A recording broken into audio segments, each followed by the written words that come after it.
Bab 717. Tidak semudah itu. Dasar segerombolan brengsek. Beraninya kalian menyentuh adikku. Keluarga Long tidak akan pernah melepaskan kalian. Tamo melihat ke arah semua orang. Lalu berkata dengan sangat marah. Kepala keluarga Long. Jangan sampai termakan oleh omongan anak tengil itu. Yoru segera maju dan berakta. Dia hanyalah seorang menantu tidak berguna yang memiliki kemampuan bela diri yang kuat saja. Mana pantas dia menjadi saudara dari kepala keluarga Long. Yoru benar-benar sangat takut. Tadi ia mengkhianati Jerry demi mendapatkan perlindungan dari Tamo. Saat Tamo diinjak oleh Jerry di bawah kakinya, ia benar-benar sangat bersemangat. Karena mengira bahwa hari ini adalah hari kiamat bagi Jerry. Namun tak disangka, setelah Tamo dipukuli beberapa kali, ia malah menjadi saudara dengan Jerry. Dan malah ingin berbalik menyerang mereka. Sekarang, ia tidak hanya menjadi musuh Jerry saja. Ia juga menjadi musuh keluarga Long. Boom! Tamo langsung menendang Yoru. Lalu berteriak marah. Beraninya kau mengadu domba hubunganku dengan adikku. Cari mati kau namanya. Aku mengumumkan. Mulai hari ini, tidak ada keluarga Sun di kota Yan. Sebelum matahari terbenam hari ini, beri adikku ganti rugi sebesar 10 miliar RMB. Lalu serahkan rumah keluarga Sun. Kalau tidak, malam ini kau akan membawa penjaga keluarga Long untuk melenyapkan keluarga Sun. Yoru yang ditendang sampai terpental itu pun tercengang. Sesaat kemudian, barulah ia menyadari. Ia segera bersujud pada Tamo. Dengan wajah panik ia memohon. Kepala keluarga Long, aku sudah berbuat salah. Aku tahu aku salah. Kumohon beri aku satu kesempatan satu kali lagi. Beri keluarga Sun kesempatan satu kali lagi. Aku bersedia untuk ganti rugi. Aku bersedia untuk memberi tuan yang ganti rugi sebesar 20 miliar RMB. Kalau kurang, 30 miliar RMB juga boleh. Kumohon Anda dapat membiarkan keluarga Sun tinggal di kota Yan. Yoru benar-benar ketakutan. Ia tidak takut memberi ganti rugi. Tapi ia takut diusir dari kota Yan. Setelah diusir dari kota Yan, keluarga Sun pasti benar-benar akan lenyap. Kalau kau berani berkata satu kata lagi, aku akan membuat kalian keluar dari kota Yan tanpa sepeser pun. Kedua mata Tamo penuh dengan cahaya yang tajam. Wajahnya penuh dengan aura pembunuh yang keji. Baru saja Yoru ingin berbicara, ia langsung tidak berani berkata apa-apa lagi setelah melihat tatapan mata itu. Kalau Tamo berkata bahwa ia akan menyerang keluarga Sun, berarti keluarga Sun benar-benar tidak akan bisa selamat. Beberapa keluarga lainnya juga sangat panik. Tidak ada satu orang pun yang berani mengatai Jerry. Mereka sangat takut ditekan oleh Tamo. Baik, kalian juga. 6 keluarga besar lainnya. Hari ini, sebelum matahari terbenam, setiap keluarga harus memberikan ganti rugi pada adikku sebesar 10 miliar RMB. Kalau tidak, malam ini aku akan membawa penjaga keluarga Long untuk melenyapkan keluarga kalian. Tamo melotot ke arah mereka sambil terteriak marah. Kepala keluarga Long, 10 miliar RMB. Bukankah itu terlalu banyak? Chester bertanya dengan hati-hati. Dia tahu bahwa dirinya tidak bisa lepas dari ganti rugi itu. Tapi ia ingin mencoba agar dirinya bisa membayar lebih sedikit. Keluarga Song. Ganti rugi 20 miliar RMB. Tamo berkata dengan seenaknya. Kalau kau berani berkata tidak, nominal ganti ruginya akan berlipat ganda. Seketika Chester pun tercengang. Dirinya hanya ingin menawar saja. Bukannya dia mendapatkan harga yang lebih rendah, malah berlipat ganda. Melihat kejadian itu, mana mungkin keluarga lainnya berani berkata tidak. Adik, entah apakah kau puas dengan cara penyelesaianku ini? Tamo memeluk pundak Jerry dengan akrab. Lalu bertanya sambil tersenyum. Aku sangat puas. Terima kasih kakak telah menegakkan keadilan untukku, kata Jerry sambil tersenyum. Haha, baik. Baguslah kalau adik puas. Tamo tertawa terbahak-bahak. Lalu tatapan matanya melihat ke arah semua orang. Ia berteriak, kenapa kalian masih berdiri di sini? Pergilah kalian semua, sebelum matahari terbenam.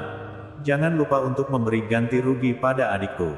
Mendengar perkataan itu, Semua orang pun seperti tersambar petir. Mereka segera membawa anggota keluarga mereka pergi dari sana. Jerry, masalahnya sudah selesai. Kalau begitu aku juga pulang ya. Kita bertemu lagi di lain hari, kata Tamo sambil tersenyum. Baik, hati-hati di jalan, kakak. Jerry tetap tersenyum lebar. Sampai akhirnya mobil Tamo pergi. Barulah senyuman di wajah Jerry benar-benar menghilang. Tuan Yang, untung sekali. Tak kusangka Tamo bersedia untuk menganggap Anda sebagai adiknya.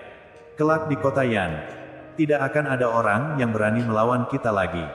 Zegon berjalan kemari, lalu berkata dengan penuh semangat. Jerry melihat ke arah Zegon. Apa kau mengira bahwa Tamo benar-benar menganggapku sebagai adiknya? Mendengar perkataan itu, wajah Zegon pun berubah kaku. Memangnya tidak. Tamo itu melakukannya hanya demi menyelamatkan dirinya. Johnson berjalan kemari.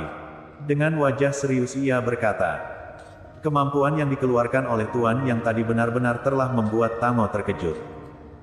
Bahkan Wilbert dan Winston Zhao pun bukan merupakan tandingan Tuan Yang. Bisa apa Tamo Long memangnya?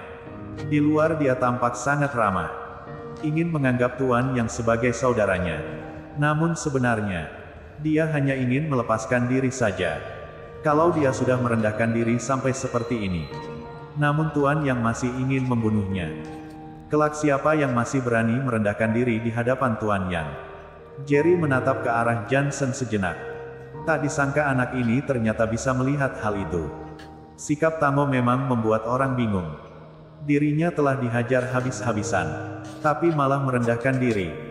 Dan ingin menjadi saudaranya hanya untuk melepaskan diri. Tidak mungkin kan? Zegon berkata dengan terkejut. Bagaimanapun, Tamo Long juga merupakan kepala dari 8 keluarga besar kota Yan. Kepala keluarga dari keluarga Long. Perkataan yang ia katakan di hadapan orang-orang, tidak mungkin akan ia ingkarikan. Mungkin. Sekarang dia sudah mulai berpikir bagaimana caranya menghadapi Tuan Yang. Kata Johnson. Tapi, menurut pengetahuanku mengenai Tamo Long, orang itu berani untuk maju dan berani untuk mundur.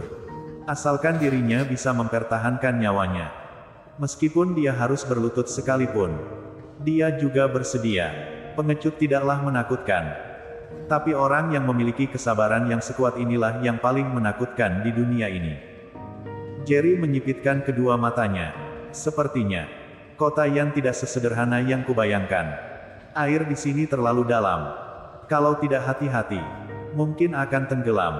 Kyushu memiliki 4 perbatasan besar. 9 negara bagian, yang dikuasai masing-masing oleh tentara 4 perbatasan. Keluarga kekaisaran, dan keluarga kerajaan. Hanya kota Yan yang tidak termasuk dalam daerah kekuasaan keluarga manapun. Namun dipimpin oleh 8 keluarga besar kota Yan. Hal itu adalah sebuah masalah besar. Kalau bukan karena ada orang yang menjaga kota Yan, keluarga kekaisaran dan keluarga kerajaan mana mungkin akan melepaskan kota Yan begitu saja. Selain itu, di dalam mobil Rolls-Royce yang dinaiki oleh Tamo, seorang petua berjubah kain hitam sedang duduk di sebelah Tamo. Sekujur tubuhnya memancarkan aura yang sangat kuat.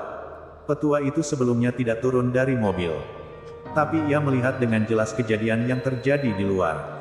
Kepala keluarga, apa Anda benar-benar ingin menjadi saudara dengan anak muda itu? Tanya petua itu tiba-tiba. Tamo menjawab, hanya seorang anak ingusan saja. Memangnya dia pantas menjadi saudaraku? Kalau begitu maksud Anda? Tanya petua itu bingung. Bahkan Wilbert dan Winston saja bisa dihabiskan oleh anak tengil itu. Apa menurutmu di keluarga Long? Masih ada yang bisa menjadi lawannya? Tanya Tamo dingin. Petua itu terdiam sejenak, lalu berkata, sebenarnya, tadi Anda bisa menyuruhku untuk melawan anak muda itu. Membunuh Wilbert dan Wilson dalam seketika. Aku juga bisa melakukannya. Sekarang masih belum waktunya kau keluar. Tamo menyipitkan matanya. Ingin menjadi raja di kota Yan. Keluarga kekaisaran dan keluarga kerajaan pun tidak berani melakukannya. Seorang anak tengil seperti dia, mana mungkin bisa melakukannya? Tenang saja. Kalaupun kita tidak bisa membereskannya, pasti akan ada orang yang bisa membereskannya. Sebarkan berita. Katakan bahwa ada orang yang ingin menjadi raja di kota Yan. Tatapan mata Tango tiba-tiba memancarkan sebuah cahaya yang tajam. Bersambung.